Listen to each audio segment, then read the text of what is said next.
Hello दोस्तों, आज हम लोग इस लेक्चर में पढ़ेंगे पार्ट 2, जिसमें मानव नेत्र द्वारा प्रतिबिंब का बनना। तो प्रतिबिंब कैसे बनता है मानव नेत्र पे, और उस नेत्र वस्तु को हम कैसे देखते हैं अपने नेत्र के द्वारा। तो यहाँ पर यह एक वस्तु है और ये नेत्र है, ये कार्निया है।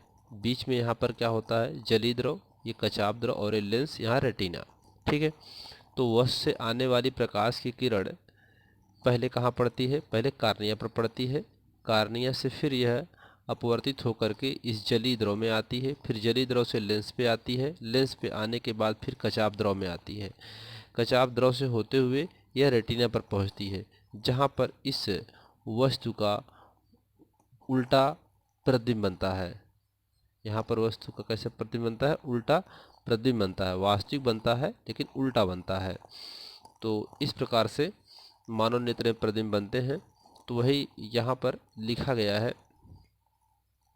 कि वस्तु से चलने वाली प्रकाश की किरणें सर्वप्रथम नेत्र के कार्निया पर आपतित होती हैं तथा अपवर्तित होकर जलीय द्रव, नेत्र लेंस तथा कचाप द्रव में से होती हुई रेटिना पर पहुंचती हैं, जहां पर वस्तु का वास्तविक व उल्टा प्रतिबिंब बनता है। प्रतिबिंब के बनने का संदेश प्रकाश तंत्रिकाओं द्वारा मस्तिष्क में पहुंचता है।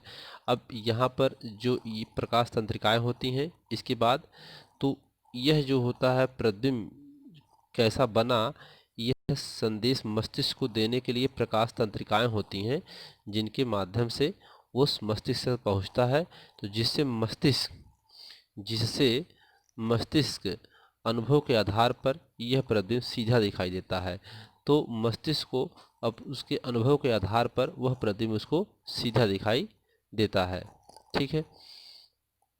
तो प्रतिबिंब कैसे बनता है, वस्तु से चलने वाली प्रकाश किरण पहले नेत्र तारा पर आती है, कार्निया पर आती है। कार्निया से होकर के जलीय द्रव में पहुंचती है, फिर लेंस पर, लेंस से फिर कचाप द्रव पर, फिर पहुंचती है रेटिना पर।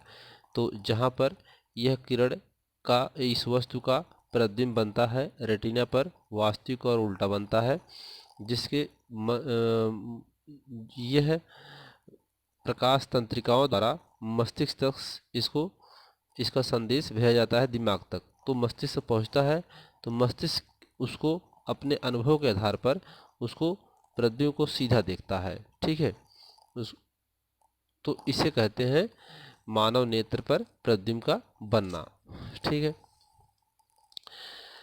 नेत्र लेंस की फोकस दूरी क्या होती है, मानव नेत्र के नेत्र लेंस से रेटिना के मध्य की दूरी, नेत्र लेंस और रेटिना, यानी ये नेत्र लेंस है और रेटिना, इसके बीच की जो दूरी होती है, ठीक है, बीच की मध्य की दूरी को लेंस की फोकस दूरी कहते हैं। ठीक है। तो यानी लेंस से और रेटिना के बीच की दूरी को फोकस दूरी कहते हैं। नेत्र लेंस की फोकस दूरी परिवर्तनशील होती है। नेत्र लेंस की फोकस दूरी क्या होती है, परिवर्तनशील होती है। यह हमेशा बदलती रहती है, क्योंकि जो मानव नेत्र होता है, मानव नेत्र द्वारा अनंत पर स्थित वस्तु को देखने के लिए नेत्र पर जो गिरने वाली समांतर किरणें होती हैं, लेंस द्वारा रेटिना पर फोकस होती हैं, तथा वस्तु का जो स्पष्ट प्रतिबिंब दिखाई देता है, वही जो है कि उसकी फोकस दूरी यानी लेंस और रेटिना के बीच की फोकस दूरी होती है। ठीक है। तो हमें स्पष्ट प्रतिबिंब कैसा दिखाई देता है, जो वस्तुएं आती हैं वह रेटिना पर फोकस करती हैं। ठीक।